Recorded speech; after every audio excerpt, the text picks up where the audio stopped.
আমি, জলি আপা আর বেনু আপা আমরা এক দৌড়ে খেতে চলে যেতাম, আর সাথে নিয়ে যেতাম লবণ আর মরিচ।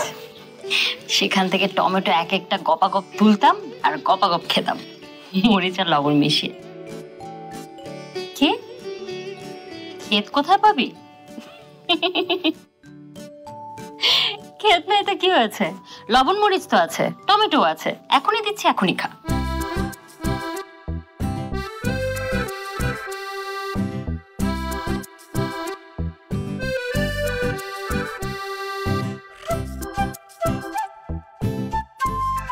বিদেশ থাকার অবস্থাটা দেখা নতুন বউ কেমনে খাইতে হয় সেইটাও বুঝতে পারতেছে না।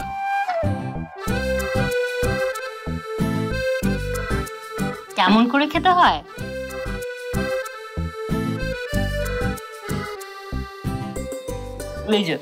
এভাবে। অনেকদিন পর গাঁও গ্রামের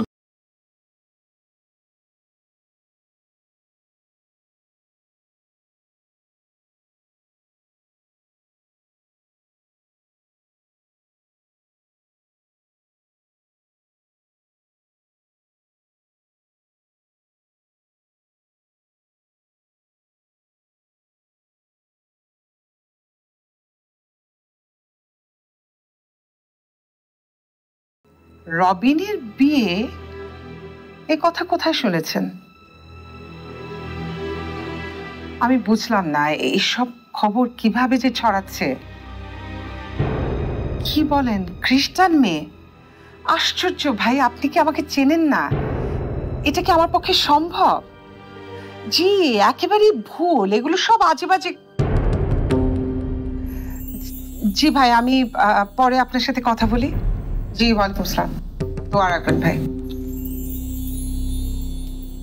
কি হয়েছে বলুন তো, কি হয়েছে? তোমার কি হয়েছে সেটা আমি কি করে বলবো? কিন্তু আমার যে সর্বনাশ হয়েছে সেটা আমি জানি। আত্মীয় অনাত্মীয় সবাই ফোন করে বলছে রবিনের বিয়ে খ্রিস্টান একটা মেয়ের সাথে। আমার একটা মাত্র ছেলে, কত স্বাদ ছিল, স্বপ্ন ছিল ধুমধাম করে বিয়ে দেব, তা না, এখন লুকিয়ে সকলকে মিথ্যা কথা বলতে হচ্ছে। আচ্ছা, তুমি না বলেছিলে তোমার ম্যানেজারকে দিয়ে?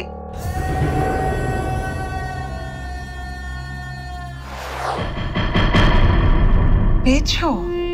কি বলেছিলাম মনে আছে তো? ব্যাপারটা এমন হতে হবে যেন মনে হয় ব্যাপারটা ঘটিয়েছে স্বামী।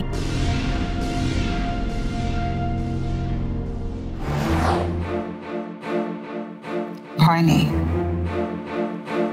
এই দায় পুরোটাই পড়বে স্বামীর উপর। না তুমি না আমি, এই ব্যাপারটা আমাদের কারো ঘাড়ের উপর পড়বে না।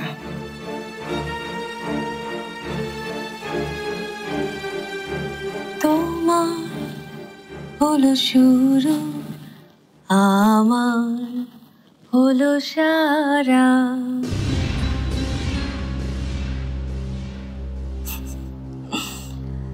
তোমায় আমায় মিলে এমনই বহে ধারা। এবার আপনার কাজ শুরু, আমি যাই। আমার একটা কাজ আছে, গোপন কাজ। হ্যাঁ হ্যাঁ যাও, এবার এই খেলাটা আমাকে শেষ করতে দাও। না ফুপু,